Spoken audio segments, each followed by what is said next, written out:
Hello boss welcome to test class. This is అమాషే. So then ఈ వీడియోలో మనం ఆర్ఆర్బీ అప్లై ప్రాసెస్ డిస్కస్ చేద్దామండి. సో ఆర్ఆర్బీకి సంబంధించి ఇది వెబ్సైట్ లింకు. సో ఈ లింక్ కూడా నేను మీకు డిస్క్రిప్షన్లో ఇచ్చాను, కమెంట్ బాక్స్లో పిన్ చేశానండి. సో నేను చెన్నై జోన్కి సంబంధించి అప్లై ప్రాసెస్ ఒకసారి చెప్తాను. సో ఎందుకంటే మనకి ఆల్రెడీ నేను చెప్పాను, లాస్ట్ వీడియోని చెప్పాను కదా. సో సికింద్రాబాద్లో పీఆర్టీ కావచ్చు, టీజీటీ, పీజీటీ పోస్టర్స్ వేకెన్సీ లేదు. సో అందరూ చెన్నై జోన్లోనే మ్యాక్సిమం అప్లై చేయడానికి ట్రై చేయండి.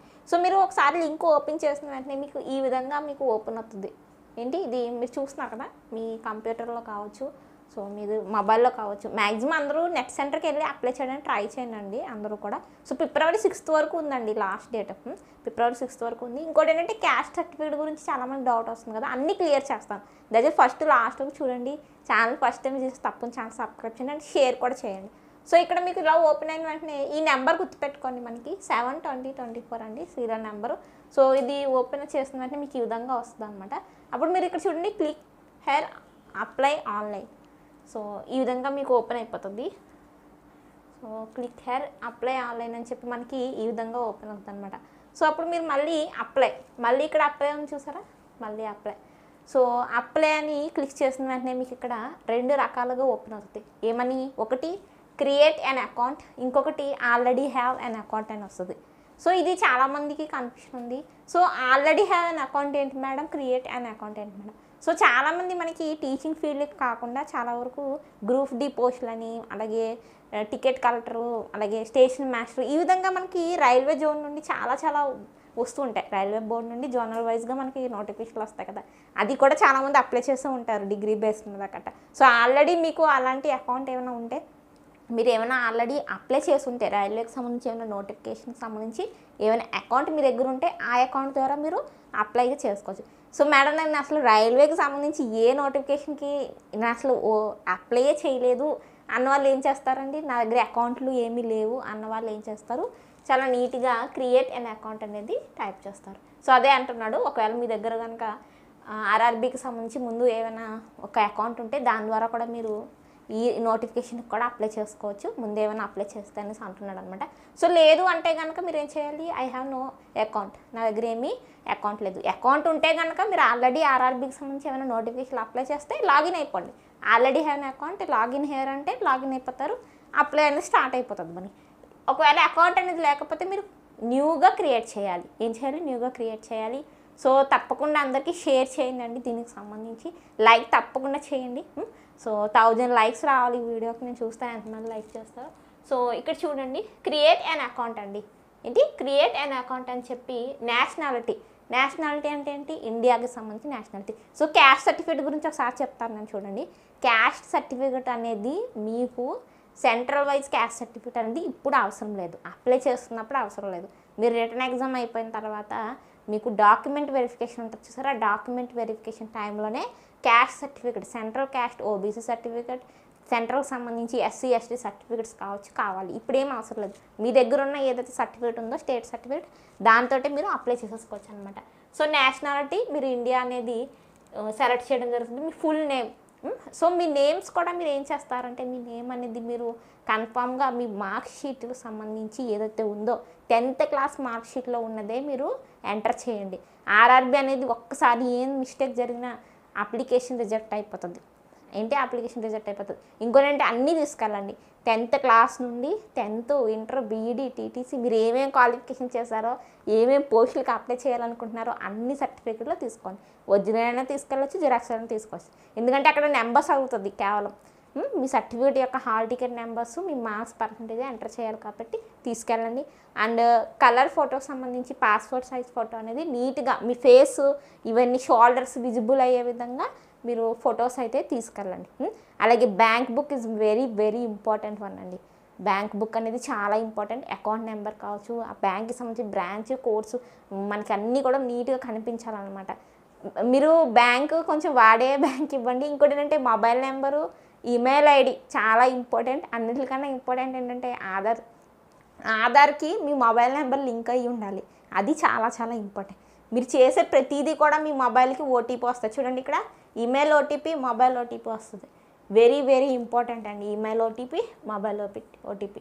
అందుకే మొబైల్ నెంబర్ ఏదైతే ఆధార్ నెంబర్తో, ఆధార్ కార్డ్తో లింక్ అయి ఉంటుందో ఆ మొబైల్ నెంబర్ ఇవ్వండి, ఎప్పుడు యాక్టివ్లో ఉంచండి. బ్యాంక్ అకౌంట్ కూడా సరిగ్గా ఇవ్వండి అండి, ఎందుకంటే రిఫండ్ అవుతుంది మనీ.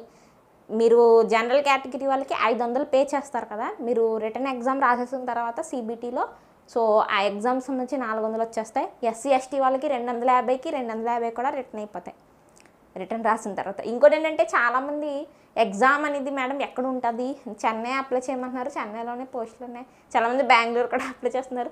ఎవరో కామెడీగా నాకు కామెంట్ చేశారు, మేడం దూరమైన ప్లేస్ చెప్పండి, ఎవరో అప్లై చేయలేని ప్లేస్ అంటే ఏంటంటే ఒక లాజికల్గా నేను చెప్పాను కదా థింక్ చేయమని, ఎవ్వరూ అప్లై చేయలేరు. చాలా దూరమైన ప్లేస్లో ఏంటంటే 1-2 వేకెన్సీలు ఉంటాయి, చాలా దూరం అనమాట అవి ఎవరు అప్లై చేయరు. అలాంటి చోట అప్లై చేస్తే 20-30 మార్కులు వచ్చినా పోస్ట్ వచ్చేస్తుంది అనమాట. ఆ తర్వాత మన దగ్గరలో వేకెన్సీ ఉన్నప్పుడు వాళ్ళు ట్రాన్స్ఫర్ పెట్టుకోవచ్చు. సో ఈ విధంగా ఎవరో ఆలోచించి కామెంట్ చేశారు, చాలా మంచిగా అనిపించింది నాకు ఆ కామెంట్. సో అప్లై చేయండి ఒకసారి, జోనల్కి సంబంధించి ప్రతిదీ చూడండి.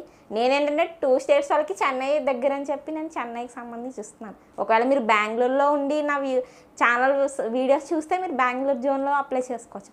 బట్ ఒక జోన్లో అప్లై చేస్తే ఇంకో జోన్లో అప్లై చేయడానికి లేదు. ఒకే జోన్లో పిఆర్టీకి, టీజీటీకి, పీజీటీకి అప్లై చేసుకోవచ్చు. బట్ ఈ జోన్లో నేను చెన్నై జోన్లో పిఆర్టీ అప్లై చేస్తాను, బెంగళూరు జోన్లో పీజీటీ అప్లై చేస్తానంటే అవ్వదు. ఒకే జోన్లో అప్లై చేసుకోవచ్చు అన్నీ, వేరు జోన్లో అప్లై చేయకూడదు. ఇందులో ఒకటి అందులో ఒకటి అప్లై చేయకూడదు. ఆ విషయం గమనించాలి మీరు. ఇంకోటి ఏంటంటే సీటెట్ రిజల్ట్ కూడా వచ్చేసింది డిసెంబర్కి సంబంధించి. అవి నిజంగా చాలా హ్యాపీగా అనిపించింది. సో మనకి చాలా వరకు మీరు స్క్రీన్ మీద చూడొచ్చు, 100+ ఉన్నారు అనమాట అందరూ కూడా. మీరు పెట్టే ఆ మెసేజెస్ కావచ్చు, కమెంట్స్ కావచ్చు, చాలా హ్యాపీగా అనిపించింది. సో మీరు కూడా ఈ రైల్వే రిక్వైర్మెంట్కి ఎలిజిబుల్, సో అప్లై చేసుకోండి మీరు కూడా. సో దాన్ని ఇక్కడ మనకి అకౌంట్ క్రియేట్ చేసుకోవాలి. మీ 10th క్లాస్ మార్క్ షీట్లో ఏ విధంగా ఉందో ఆ నేమ్ ఇస్తారండి, date of birth, me gender female and male, father name, mother name, అలాగే ఈమెయిల్ ఐడి, యాక్టివ్లో ఉన్న ఈమెయిల్ ఐడి, యాక్టివ్లో ఉన్న మొబైల్ నెంబర్, ఆ మొబైల్ నెంబర్కి ఆధార్ కార్డు ఉంటుంది కదా, అది ఆధార్ కార్డు ఓటీపీ వస్తుంది అనమాట, ఏదైతే లింక్ అయి ఉంటుందో మొబైల్ నెంబర్ ఆధార్ కార్డ్కి. సో ఇవన్నీ పెట్టి మెయిన్ ఒక పాస్వర్డ్ అనేది పెట్టుకోవాలి. పాస్వర్డ్ జాగ్రత్తగా పెట్టుకోండి. ఆ పాస్వర్డ్ ఒక పేపర్ మీద రాసుకోండి, ఎందుకంటే ఆ పాస్వర్డ్ ద్వారానే మీరు లాగిన్ అవ్వాలి. సో ఇదంతా అయిన తర్వాత లాస్ట్లో ప్రీ రివ్యూ ఉంటుంది. అలాగే క్రియేట్ అకౌంట్ అంటే మీకు అకౌంట్ అనేది క్రియేట్ అనేది అయిపోతుంది. సో ఇక్కడ వరకు మాత్రమే నేను మీకు డిజిటల్ బోర్డు మీద చెప్పగలను. దాని తర్వాత చెప్పాలి అంటే నేను కూడా ఒక అకౌంట్ క్రియేట్ చేసుకోవాలన్నమాట. ఈ ప్రాసెస్ అయిన తర్వాత మీకు ఏమొస్తుంది అంటే ఇన్స్ట్రక్షన్స్ వస్తాయి. ఏంటి, ఈ ప్రాసెస్ అయ్యాక అకౌంట్ క్రియేట్ అయిపోయాక మళ్ళీ అప్లై అని వస్తుంది. అప్లై అని వచ్చి ఇన్స్ట్రక్షన్స్ వస్తాయండి, మీరు స్క్రీన్ మీద చూడండి. సో ఆ విధంగా మీకు ఇన్స్ట్రక్షన్స్ అనేవి రావడం జరుగుతుంది అనమాట. సో ఇన్స్ట్రక్షన్స్ వచ్చిన తర్వాత అక్కడ ఇన్స్ట్రక్షన్స్లో మనకి ఏమైనా ఉంటుందంటే లాంగ్వేజ్ని చూస్ చేసుకునే ఛాన్స్ ఉంటుంది. అప్లై ప్రాసెస్ మొత్తం మీరు ఇంగ్లీష్లో చేయాలనుకుంటున్నారా, తెలుగులో చేయాలనుకుంటున్నారా అని. సో మ్యాక్సిమం నెట్ సెంటర్స్కే వెళ్ళి చేయండి. చాలామంది కన్ఫ్యూషన్గా ఉంది, లేదు నేను మొబైల్లో చేస్తానండి, ల్యాప్టాప్ మాకు అవైలబుల్ ఉందంటే మీరు ఇంట్లో కూడా చేసుకోవచ్చు. సో ఆ ఇన్స్ట్రక్షన్స్ అనేవి తెలుగులో క్లిక్ చేయండి, తెలుగులో పెట్టుకోండి. అప్పుడు చక్కగా ప్రతిదీ కూడా మీకు తెలుగులో వస్తుంది అనమాట. సో తెలుగులో ఒకసారి మనకి అప్లై స్టార్ట్ అయ్యాక మళ్ళీ సేమ్ ప్రాసెస్ ఉంటుంది. ఏంటి, మీ నేమ్ అడుగుతుంది, మీ 10th క్లాస్ మార్క్స్ కావచ్చు, మీరు టీటీసీ నుండి అప్లై చేస్తే TTC, BEd marks, percentages, so ఇవన్నీ మీకు అడగడం జరుగుతుంది. ప్రతిదీ తీసుకువెళ్ళండి, డాక్యుమెంట్స్ ఇవన్నీ కూడా, సర్టిఫికెట్స్ అన్నీ తీసుకువెళ్ళండి. అండ్ తప్పకుండా ఒక 2 ఫొటోస్ తీసుకెళ్ళండి, పాస్పోర్ట్ సైజ్ ఫొటోస్, చక్కగా బ్యాంక్ బుక్ అనేది తీసుకెళ్ళండి. అండ్ మొబైల్ నెంబరు, ఆధార్ కార్డుకి సంబంధించి లింకప్ ఉందో లేదో చెక్ చేసుకోండి. సో పర్సనల్ డీటెయిల్స్ అనేవి మీకు ఈ విధంగా అడగడం జరుగుతుంది, అవన్నీ ఎంటర్ చేసేయడమే. సో చాలామంది ఈ విధంగా అడుగుతున్నారు, మేడం నేను ఒకే జోన్లో పిఆర్టీకి, టీజీటీకి కూడా అప్లై చేస్తున్నానని చెప్పి. సో మీ ఫస్ట్ పిఆర్టీ పెట్టండి, పిఆర్టీ వాడు ఇస్తాడండి అక్కడ. మీరు ఏమేమి అప్లై చేయాలనుకుంటున్నారు, ఓన్లీ పిఆర్టీఏ అప్లై చేయాలనుకుంటున్నారా, లేకపోతే టీజీటీఏ అప్లై చేయాలనుకుంటున్నారని చెప్పి అక్కడ మీకు ఆప్షన్స్ ఉంటాయి. నేను ఫస్ట్ పిఆర్టీ అప్లై చేయాలనుకుంటున్నాను, సో పిఆర్టీ సెలెక్ట్ చేయండి. తర్వాత టీజీటీ సెలెక్ట్ చేయండి. ఇంకోటి ఏంటంటే రిజర్వేషన్స్ కూడా ఉన్నాయి. యూఆర్ కేటగిరీ అంటే దానికి ఎవరైనా అప్లై చేసుకోవచ్చు. యూఆర్ కేటగిరీలో ఒక 5 పోస్టులు ఉన్నాయంటే ప్రైమరీకి సంబంధించి, దానికి ఎస్సీ వాళ్ళు, ఎస్టీ వాళ్ళు, ఓబీసీ వాళ్ళు, అలాగే జనరల్ వాళ్ళు అందరూ అప్లై చేసుకోవచ్చు. బట్ ఎస్సీ అని చెప్పి, ఎస్సీ కేటగిరీ అని చెప్పి ఒక 2 పోస్టులు ఉన్నాయనుకోండి, దానికి ఓన్లీ ఎస్సీ వాళ్ళే అప్లై చేయడానికి ఉంటుంది. ఏంటి అన్నది మీరు సెలెక్ట్ చేసుకోండి, కేటగిరీ వైజు సెలెక్ట్ చేసుకుంటే మీకు మంచిదా, లేకపోతే యూఆర్లో సెలెక్ట్ చేసుకుంటే మంచిదా అన్నది మీరు జాగ్రత్తగా చూసుకుని సెలెక్ట్ అయితే చేసుకోండి. పెట్టుకుంటే మీరు బోత్ పెట్టుకోవచ్చు, లేదా ఒకటైనా మీరు పెట్టుకోవాలన్నమాట.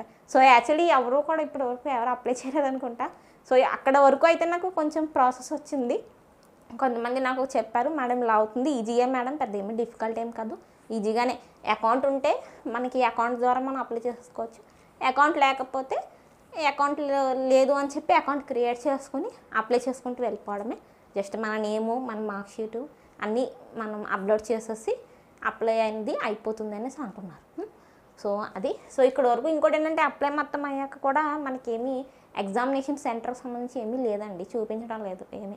బట్ ఈ డాక్యుమెంట్స్ అనేవి మాత్రం తప్పకుండా తీసుకోవాలండి. సో ఇంకోటి ఏంటంటే మనకి అక్కడ ఏదైతే ఎస్సీ ఎస్టీ వాళ్ళు ఉన్నారు కదా, సో వీళ్ళకి ఏంటంటే ఎగ్జామ్ రాయడానికి వెళ్ళడానికి ట్రైన్ పాస్ అనేది ఫ్రీగా ఇవ్వడం జరిగింది. సో అది కూడా నేను ఒకసారి చెప్తాను, అది ఎలా తీసుకోవాలి ఏంటి అన్నది. సో అదేమీ లేదు, మీరు ఒకసారి ఇదంతా అప్లై చేసేసిన తర్వాత మీ ఎగ్జామ్కి సంబంధించి అడ్మిట్ కార్డ్ వస్తుంది కదా, మీ ఎగ్జామ్ డేట్ ఎప్పుడు అనేది అడ్మిట్ కార్డ్ వస్తుంది కదా. సో ఆ అడ్మిట్ కార్డ్ అనేది మీ దగ్గరలో ఉన్న రైల్వే స్టేషన్కి తీసుకువెళ్ళి అక్కడ ఉంటారు కదా, హెడ్ ఆఫీసర్స్ ఉంటారు కదా, వాళ్ళకి చూపిస్తే వాళ్ళు మీకు ఒక పాస్ ఇస్తారు, ఫ్రీ పాస్. దాని ద్వారా మీరు ఎగ్జామ్ రాయడానికి వెళ్ళడానికి మనీ ఏమీ పే చేయాల్సిన అవసరం లేదు. అంటే ట్రైన్ ద్వారా ట్రావెల్ చేయొచ్చు అనమాట, ఎగ్జామినేషన్కి కావచ్చు. ఒకవేళ వాళ్ళు పెట్టే ఇంటర్వ్యూ, డాక్యుమెంట్ వెరిఫికేషన్స్ వరకు అవి పనిచేస్తాయి ఆ పాసెస్ అనేవి. అవి అందరికీ కాదు, ఓన్లీ ఎస్సీ ఎస్టీ వాళ్ళకి మాత్రమే పెట్టారు అది. సో అది. ఇంకా ఏమైనా డౌట్ ఉంటే నాకు చెప్పండి. So overall A to Z మనకి ఇక్కడ చూడండి, ఇక్కడ వ్యూ నోటిఫికేషన్ ఇన్ ఇంగ్లీష్ అంటే మీకు మొత్తం మనకి దీనికి సంబంధించి ఎలా అప్లై చేయాలి ఏంటి అన్న ప్రాసెస్ అంతా మనకి ఇది ఒక్కడ వస్తుంది అనమాట. సో అలాగే సో చూడండి, what is the opening date of application and what is the closing date of application. So fees ఇది చదవండి, అర్థం కాకపోతే. అకౌంట్ ఎలా క్రియేట్ చేయాలి, క్రియేట్ చేసిన తర్వాత అకౌంట్ని ఎలా లాగిన్ అవ్వాలి, పాస్వర్డ్ ఎలా పెట్టుకోవాలి, ఇవన్నీ ఉన్నాయన్నమాట ప్రొసీడ్యూర్ మొత్తం. ఇప్పుడు నేను మీకు అంతా ఎక్స్ప్లెయిన్ చేశాను కదా, ఎక్స్ప్లెనేషన్ మొత్తం ఇక్కడ ఉంది, ఇంగ్లీష్లో ఉంది. సో ఒకవేళ ఆధార్ కార్డు లేకపోతే, ఆధార్ కార్డు లేకుండా ఎవరు ఉండరు, ఆధార్ కార్డు లేకపోతే ఓటర్ ఐడి, పాన్ కార్డు ఇవన్నీ కూడా తీసుకెళ్ళచ్చు. కానీ మ్యాక్సిమం ఆధార్ కార్డుతోటే అప్లై చేయడానికి ట్రై చేయండి. సో ఇవన్నీ ఉన్నాయన్నమాట. ఒకసారి ఇది కూడా చదివితే మీకు నేను ఏదైతే ఇప్పుడు ఎక్స్ప్లెయిన్ చేస్తానో అదే ఉంది ఇక్కడ. ఇంకో చూడండి, ఫ్రీ ట్రావెల్ ఫెసిలిటీ. చూడండి, SC ST candidates eligible for free travel facility అండి. సో మీరు అప్లై చేస్తున్నప్పుడే మీరు మీ certificate, SC ST community certificate అనేది ఇస్తారు కదా, అప్లోడ్ చేస్తారు కదా స్కాన్ చేసి. సో అది ఒక కాపీ జిరాక్స్ అనేది మీరు తీసుకోండి. వన్స్ మనకి ఎగ్జామ్ డేట్ అనౌన్స్ అయ్యాక మీరు ఒక లెటర్, మీ దగ్గరలో ఉన్న జోన్, ఎవరైతే జోన్ ఉంటారో వాళ్ళకి ఒక ఫోటో కాపీ కనుక మీరు ఇస్తే వాళ్ళు ఒక ఫామ్ ఇస్తారన్నమాట, ఫ్రీ పాస్ ఇస్తారు ఒకటి. దాని ద్వారా మీరు ట్రావెల్ చేయవచ్చు. దూరం అని చాలామంది అంటున్నారు, మ్యాక్సిమం చాలామంది ఇదే అడుగుతున్నారు, మనకి చెన్నైలో పడుతుందేమో అనేసి అంటున్నారు. చెన్నైలో అప్లై చేస్తే చెప్పలేము, సికింద్రాబాద్లో కూడా పడవచ్చు అనమాట. సో దీనికి సంబంధించి ఏది క్లారిటీ లేదు, ఎగ్జామ్ డేట్కి సంబంధించి కూడా క్లారిటీ లేదండి ఇప్పటివరకు. చాలామంది అది అంటున్నారు, ఎగ్జామ్ డేట్ ఎప్పుడు మేడం, ఎగ్జామ్ డేట్కి సంబంధించి కూడా మనకి పెద్ద క్లారిటీ లేదు. మ్యాక్సిమం ఏప్రిల్లో ఉండొచ్చండి. ఎగ్జామినేషన్ అనేది ఇంగ్లీష్ అండ్ హిందీలో ఉంటుంది, సేమ్ సీటెట్ లాగే, తెలుగులో ఉండదు. సో దాని గురించి నేను డిస్కస్ చేస్తాను, ఎగ్జామ్ పార్ట్ ఏం డిస్కస్ చేయాలి, ఇంకా మనం అన్నీ డిస్కస్ చేసుకోవాలి. సో క్లాసెస్ కూడా చాలామంది స్టార్ట్ చేయమంటున్నారు, అది కూడా నేను చెప్తాను, డిస్కస్ చేస్తాను. సో ఇది ఒకసారి డౌన్లోడ్ చేసుకుని చూడండి. సో ఇదండి ఓవరాల్గా ప్రాసెస్. అకౌంట్ ఉంటే అకౌంట్లో లాగిన్ అయిపోయి అప్లై చేయడం స్టార్ట్ చేయండి. అకౌంట్ లేకపోతే ఒక ఐడి అనేది క్రియేట్ చేస్తారు వాళ్ళే, నెట్ సెంటర్లో అన్నీ వాళ్ళే చేసేస్తారు. మీరు జస్ట్ వెళ్ళి ఇలా రైల్వేకి నేను అప్లై చేయాలనుకుంటున్నానండి, చెన్నై జోను, మీరు ఏ జోన్ అప్లై చేయాలనుకుంటే ఆ జోన్కి వెళ్తారు. ఆ జోన్ అని చెప్తే వాళ్ళే మొత్తం ప్రాసెస్ చేస్తారు. బట్ 10th క్లాస్ నుండి అన్నీ తీసుకోవాలండి, మార్క్ షీట్స్ అన్నీ, passport size photos, bank account, అలాగే mobile number, email ID, Aadhaar కార్డుకి లింక్ అయిన మొబైల్ నెంబర్ అన్నీ కూడా జాగ్రత్తగా తీసుకోవాలండి. సో ఇది ఇంకా ఏమైనా డౌట్స్ ఉన్నా నాకు చెప్పండి. సో ఇంకా అప్లికేషన్ చేస్తున్నప్పుడు ఏమైనా మనకి రిజెక్షన్స్ ఏమైనా అవుతున్నాయా, అవడానికి కారణాలు కావచ్చు, మరి ప్రాసెస్ అనేది ఏమైనా కొంచెం ఇంకా మారిందా ఏమైనా నేను చెప్పిన దానికన్నా అన్నది నాకు కమెంట్ చేయండి, మిగిలిన వాళ్ళకి కూడా తెలుస్తుంది కదా అప్లై చేసే వాళ్ళకి. సో మ్యాక్సిమం చూడండి, అన్నీ ఆలోచించుకుని అప్లై చేయండి. బికాజ్ ఎందుకంటే ఎగ్జామ్ లేటే అవుతుందండి, మ్యాక్సిమం ఏప్రిల్ ఎండింగ్కి ఉండొచ్చు ఇది ఎగ్జామ్. 1 మంత్ గ్యాప్ ఉంటుంది తప్పకుండా. ఫిబ్రవరిలో ఎండ్ అవుతుంది అప్లికేషన్ ప్రాసెస్. సో అందుకు మ్యాథ్స్ గ్యాప్ ఇచ్చి ఏప్రిల్లో వీళ్ళు కండక్ట్ చేయవచ్చు. సో మరి జాబ్ వచ్చినా మరి ఏ లొకేషన్లో అప్లై చేశారో ఆ లొకేషన్లోనే జాబ్ వస్తుంది. అవన్నీ చూసుకుని అప్లై చేయండి. So then thank you for watching.